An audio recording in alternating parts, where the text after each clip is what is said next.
I'm with Kat Martin, New York Times best-selling author. Kat, how did your career start?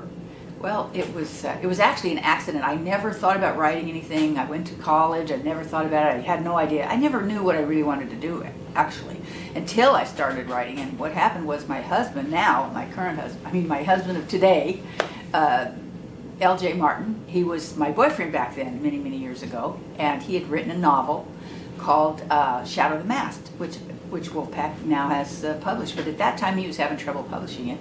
And so I thought, well, I had loved the book so much, I thought, why couldn't this sell? Because I read a lot of bestsellers back in the day. Thought it was that good.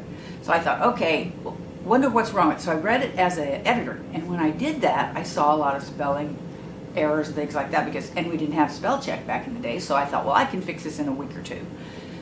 I worked in that book 2 months, but in the meantime, while I was messing around with it for 2 months, I started to see how the rhythms of writing a book actually worked.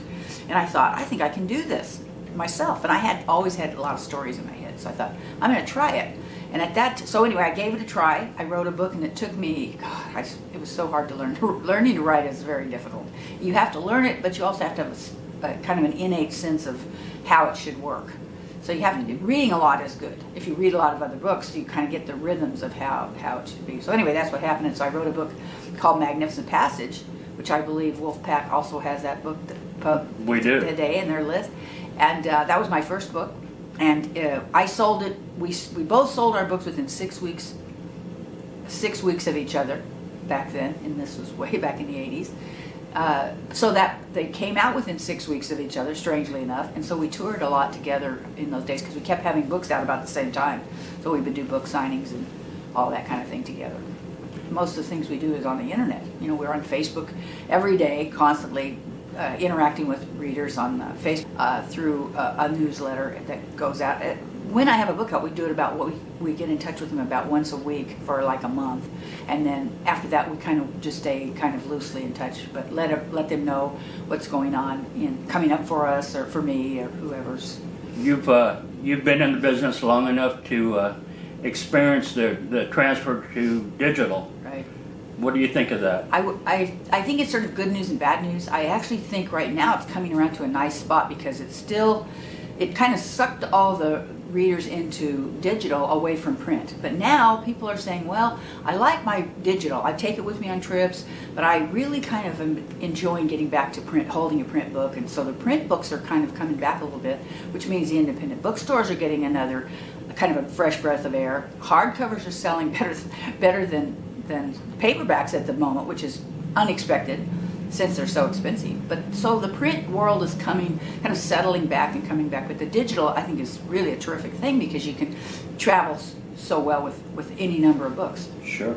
Unlimited library. Unlimited library, and the size of what drew me originally to digital was the size of, because my eyes, I don't have great eyes, and I could set the print up a little bit bigger, and it's easy to read. It's no strain, where the print books have a tendency to be more difficult, I think, on your eyes if you're really reading a lot. I agree. Yeah, every book is large print now.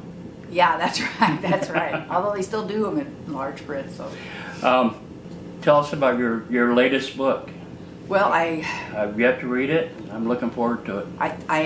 It's strangely enough, when you write these, I honestly rarely can tell how it's going to turn out. I mean, is this going to be a good one or is it not going to be? I always think they're going to be terrible in the middle. In the middle, I think, oh my God, what am I going to do? This is the worst book I ever wrote. And then at the end, you know, you're like, well, it's not that bad. Then you work on it some more and you're like, wow, I kind of like this. This is turning out all right. Well, this particular book, I got to the end. I still really didn't see it. But my editor, I thought, well, this is pretty good, but I don't know if... Anyway, I started getting these reviews, and I guess it's one of my best books, which now, as I look back and I think, wow, I get why people like it so much. But I got a starred review in Publishers Weekly, which I had dozens of books and never had. It was kind of a life goal of mine to get one. I never thought I'd get a starred review because it's really more of a literary thing, and you know, they're picky.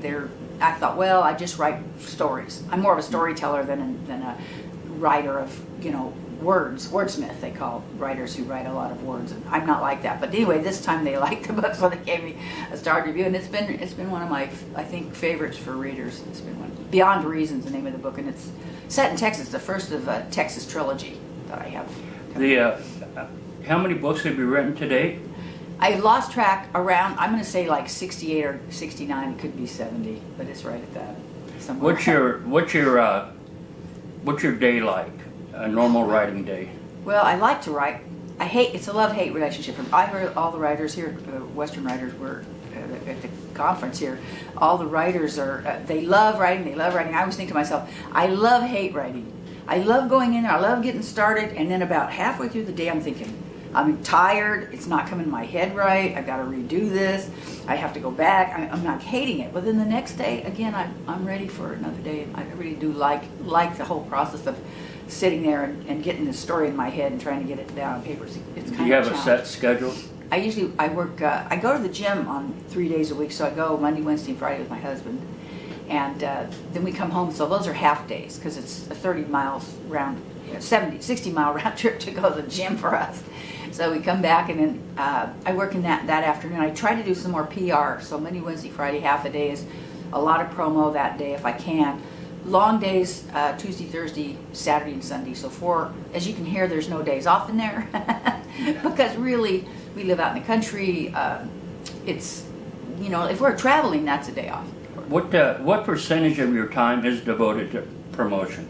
Not as much as I need to, probably, but I hope that, you always kind of hope the publisher is going to, especially with digital now, because we're doing so much digital promotion, blogs and things like that, and I'm hoping that they will step up, as they have been actually doing, is kind of doing more for you, because they want you to keep writing. They don't really want you taking off days at a time and spending it on Facebook, let's say. So I do, at the end of the day, usually spend about an hour on Facebook.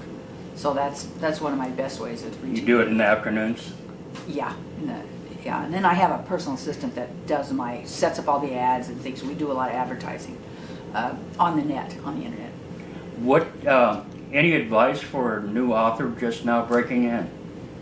I tell you, today it's harder and easier. I think it's been it's easier to get published because you can go digital. And you can find a digital publisher. If you don't even know anything about digital, you can find a company like Wolfpack or somebody that will come in and help, set you up with maybe even a web page or help you get yourself up and running, and you can get your book up. But because it's easier, there's a lot more books. And if there's a lot more books on the internet, like on Amazon or Nook or wherever, finding your way to the reader is really difficult. So you can get your book out easier, but it's harder to get. I agree. Amazon just topped 5 million books. Which is a terrifying thought. You're thinking how, for new authors. Discoverability is tougher and tougher. Tougher and tougher, yeah. Well, anything else you'd like to share? Well, I'll tell you one thing I would like to, I think, stick with it. Write your book, then get it done, get it the way you want it, then figure it out from there, really. You'll usually find a path. Okay. Well, Kat, thanks for taking the time. I appreciate it. My pleasure. It's And always a pleasure hope to see a lot more of your books. Always a pleasure working with Wolfpack. Thank you.